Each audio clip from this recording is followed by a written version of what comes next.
Tazavesh Solia's Gambit is a returning dungeon we'll be taking on in Season 3 of The War Within. The dungeon starts with a 30-minute timer, so as long as you complete the dungeon within that time frame, you will upgrade your key. You'll want to get Bloodlust on cooldown instantly, so we're going to start the dungeon with a large pool. Your priority kill mob in this pool is the Coastwalker Goliath. Players should avoid his Boulder Throw cast, which deals massive amounts of physical damage in an 8-yard circle and knocks players down. Be very wary about standing in the shallow water here, as this can disguise the swirly. He also casts Tidal Stomp, which deals a decent amount of party-wide frost damage. Use the defensive if you're already low here.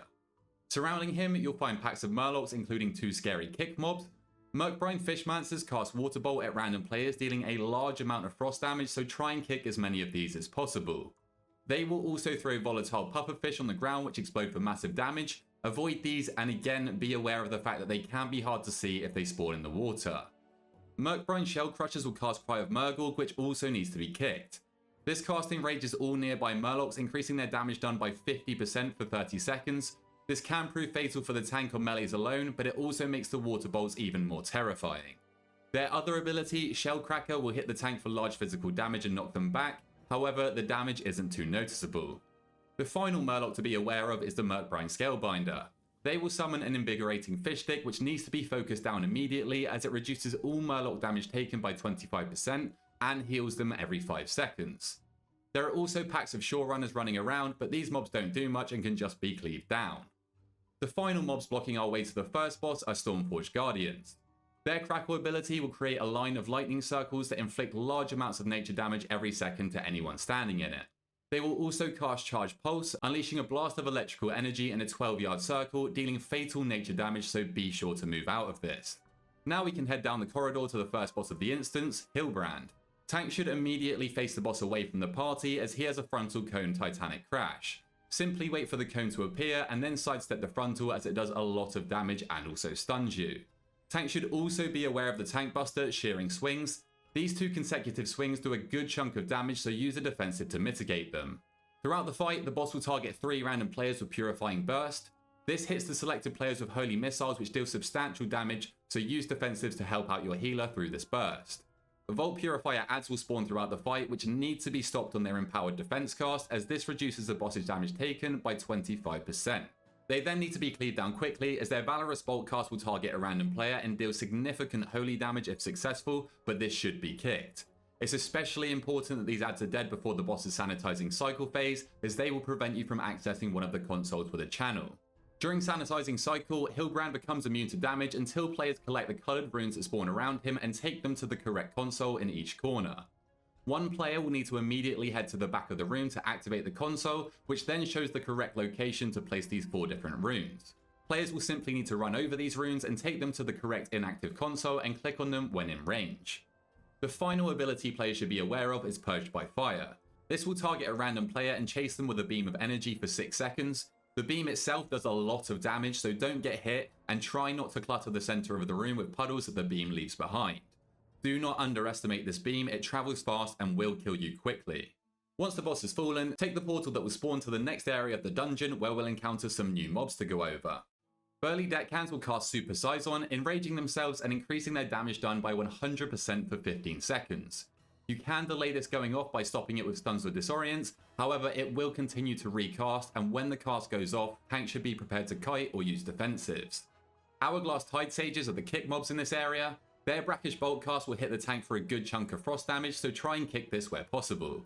They will also spawn large circles of frost that deals damage and knocks players up, so make sure to step out of these. Corsair Officers will use Sword Toss, which surrounds players with a large red circle, indicating where their blade will ricochet, so loosely spread to avoid hitting other players and use defensives if needed. The second boss of the dungeon is Timecap'n Hooktail. This is predominantly an ad management fight. When pulling the boss, take it to the corner of the boss arena near the coast to make this fight much easier. This is because ads will periodically spawn that fixate players, and the tank needs to aim the boss's frontal, infinite breath at them to kill them instantly. Once the breath is fully charged, all players should step out of it, as it deals fatal damage and stuns anyone caught.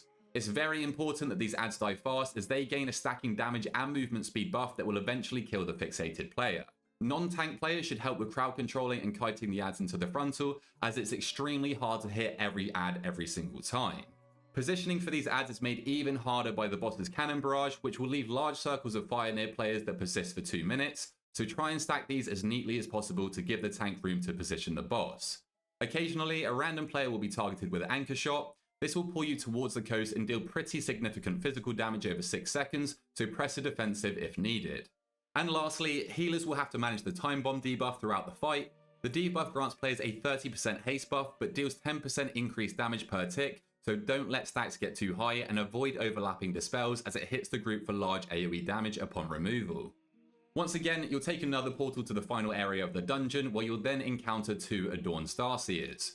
You'll only want to pull one of these first 2, as having 2 of their Wandering Pulsar casts go off simultaneously would most likely end in a wipe.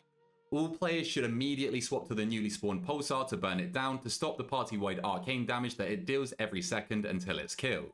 Be careful while focusing on this mob though, because the Starseer will target a random player's direction with a drifting star frontal that must be dodged to avoid dying. The scary kick mobs in this area are the Focus Ritualists. Their unstable Rift cast will deal massive party-wide arcane damage, so this ability must be kicked.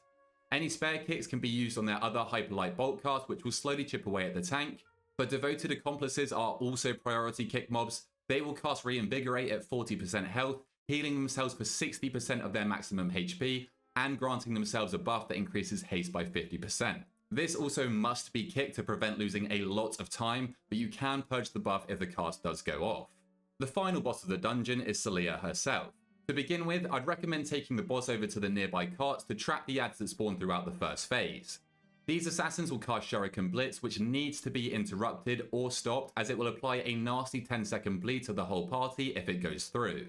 Throughout the whole fight, the boss will spawn a collapsing star which contains 4 charges of collapsing energy that you must consume by walking into it. Anytime a player comes into contact with the star, it will consume a charge to apply a stacking dot to all players over 3 seconds, so you'll want to stagger removing them one at a time. I'd recommend that the healer steps in and out of the star to clear the charges so that they know when the damage is incoming and deal with it accordingly. At 40% health and then later throughout the fight, the boss will teleport into the middle of the room and cast Power Overwhelming. This reduces her damage taken by 99% until all players stand and aim the arrows through the 5 relics surrounding the boss. These jolts deal significant party-wide damage, so use defensives and healing cooldowns where necessary. When this phase is over, once again I'd recommend pulling the boss over to the nearby carts to create some distance between your group and the relics, as Celia will begin to cast Energy Fragmentation. This triggers a violent reaction in each of the glyphs in a staggered fashion, releasing energy fragments in several directions which will most likely kill you if you're hit, so keep on your toes. Tanking the boss away from them gives players much more time to move accordingly. Her final ability, Hyperlight Nova, will surround herself and all the relics with circles of arcane damage that will prove fatal if you're caught in them, so be sure to move out. But that's all you need to know for this fight, and that wraps up Tazavesh Celia's Gambit in Mythic Plus. If you're interested in my nameplates, they are from my free Plater profile which can be found inside my Discord, the link will be in the description. And if this guide did help you or a friend out, then please feel free to drop a like down below, subscribe to your boy, and until next time, I'll catch you guys later.